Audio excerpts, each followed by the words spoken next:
Shri cement के numbers में Y basis पे आपको नंबर्स थोड़े से वीक जरूर दिखाई पड़ेंगे।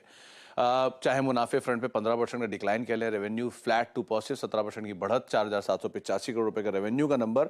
एबिटा करीब 910 करोड़ से घट के 892 करोड़ रुपए इस तिमाही में आया है और एबिटा मार्जिन 22.5% से घट के 18.5%। ये वाई बेसिस पे आपको नंबर दिखाई पड़ेंगे। हालांकि क्यू ऑन क्यू बेसिस पे यही नंबर्स में पिकअप आया है।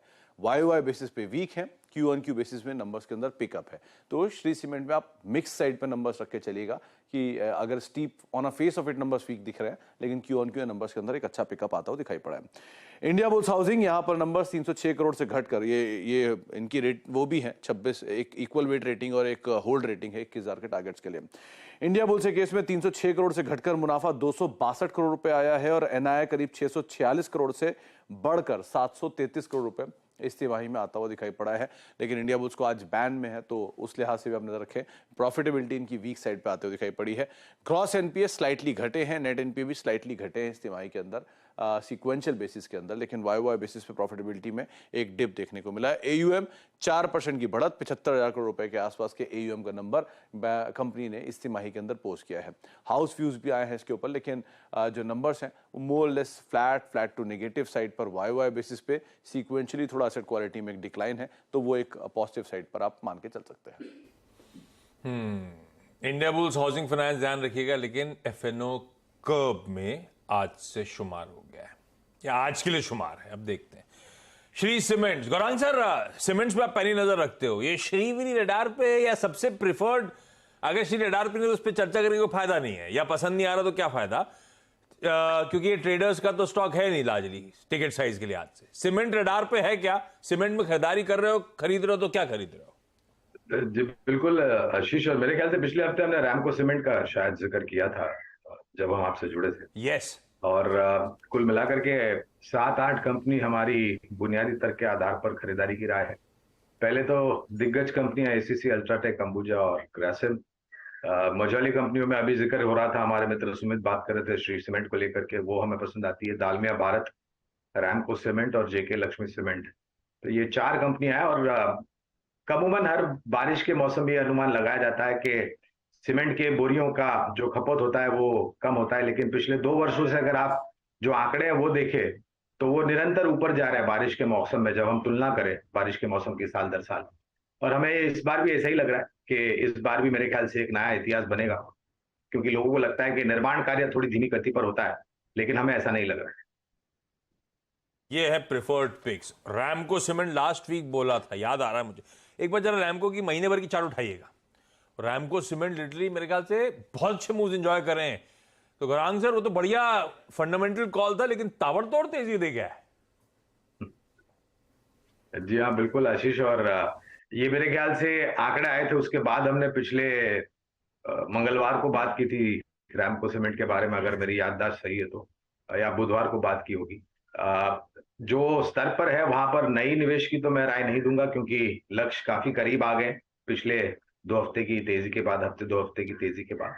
हाँ, लेकिन अगर गिरावट आती है, क्योंकि हम निफ्टी पर भी बहुत ही अहम स्तर पर खड़े हैं, 18,400 अगर पार होता है तब जाकर के मेरे ख्याल से और ऊपर की तरफ का दायरा होगा।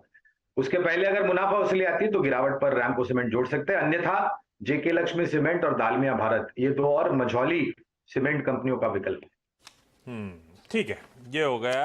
अब एक कर्व में एक ट्रेडर्स डिलाइट है नहीं, तो टेक्निकली उन स्टॉक्स पे नहीं जा रहा मैं। लेकिन सुमित, एक काम करा जाए, बहुत सारे नंबर्स इसके बियॉन्ड कैश मार्केट क्या है, कौन कौन से, और आपने अगर क्लासिफाई करा गुड बैड अगली के तौर पे तो बताएं। देखिए, बहुत कोई बड़ा गुड तो नहीं, लेकिन हाँ कुछ अच्छे नंबर्स जरूर आए हैं जहां पर आप नजर रख सकते हैं। तो उसमें एक एसजेवीएन को पहले लेकर आइए, बढ़िया नंबर्स कंपनी ने पोस्ट किए हैं। वाई बेसिस पे भी, सीक्वेंशियल बेसिस पे थोड़ा सा पिकअप आता दिखाई पड़ा है। 504 करोड़ रुपए का रेवेन्यू, करीब 17 करोड़ का प्रॉफिट, 146%, लो बेस के सामने अच्छे नंबर्स हैं। सीक्वेंशियल बेसिस पे नंबर्स में पिकअप आया इसके अंदर। इसके अलावा आय के साथ साथ इबीटा फ्रंट पर भी कंपनी के नंबर्स बेटर साइड पर है। ऑपरेटिंग परफॉर्मेंस भी कंपनी ने अच्छी पोस्ट की है। 309 करोड़ का इबीटा है और मार्जिन भी 44 से बढ़ के 61% के आसपास आए हैं। हालांकि सीक्वेंशियल बेसिस पे मार्जिन थोड़े सबड्यूड है, लेकिन अदरवाइज नंबर्स इतने को खराब नहीं, बहुत अच्छे नंबर्स कंपनी ने पोस्ट किए हैं।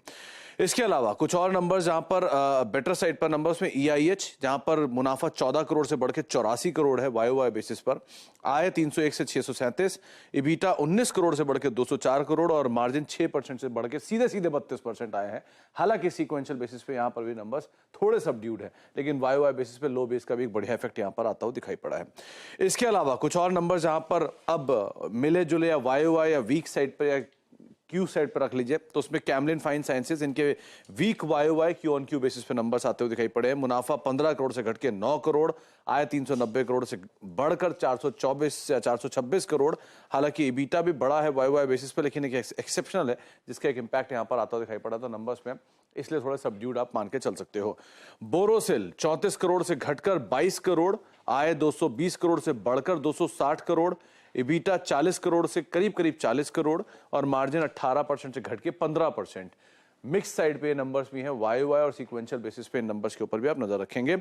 HEG 40 रुपए पर शेयर के आसपास का कंपनी ने डिविडेंड दिया, लेकिन मुनाफा 129 करोड़ से घट के 99 करोड़, आय 673 करोड़ से घट के 616 करोड़, इबीटा 160 करोड़ से घट के 123 करोड़ और इबीटा मार्जिन भी 23% से घट के 20%। नंबर्स वीक साइड पर हैं, लेकिन डिविडेंड आ गया तो उसका एक इंपैक्ट यहां पे शायद देखने को मिल सकता है।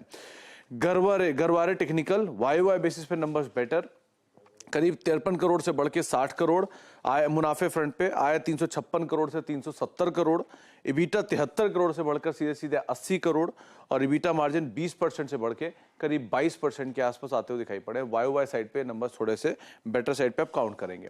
वीक नंबर है गुजरात अल्कलीज के, मुनाफा 221 करोड़ से सीधे घट के 71 करोड़, आय 1100 करोड़ से सीधे घट के 1130 करोड़ के आसपास, इबीटा 350 से सीधे 250 करोड़ और मार्जिन 30% से घट के सीधे 20% की रेंज में। तो वीक साइड पे नंबर गुजरात अल्कलीज की तरफ से आते हुए दिखाई पड़े हैं।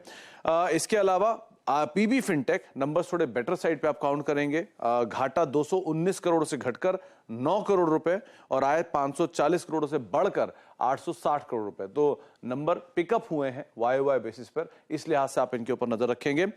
GPT इंफ्रा, इनको एक डिफर्ड टैक्स क्रेडिट मिला है, जिसकी वजह से नंबर्स आपको थोड़े बेटर दिखाई पड़ेंगे YOY बेसिस पे। Q-on-Q बेसिस पे हालांकि बेटर साइड पर है नंबर। 11 करोड़ से मुनाफा घटकर 10 करोड़, आय 265 करोड़ से 268 करोड़, इबीटा 16 करोड़ से बढ़कर सीधे 24 करोड़ और इबीटा मार्जिन 6% से बढ़कर सीधे 9%। ये YOY बेसिस पे नंबर है।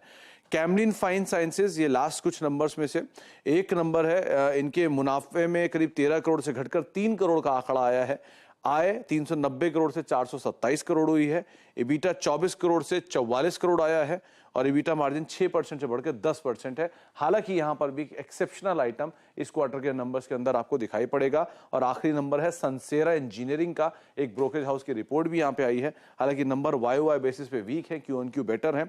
मुनाफा 37 करोड़ से घटकर 35 करोड़, आय 574 से 617, इबीटा 93 करोड़ से बढ़ के 94 करोड़ और मार्जिन 16% से घटकर 15%। तो बड़ी करीब फ्लैट नंबर है। एक ब्रोकरेज हाउस का व्यू भी आया है, उन्होंने भी इसमें कमेंट्री वीक साइड पे दी है, लेकिन बाय साइड की रेटिंग है 1014 रुपए के टारगेट्स के लिए।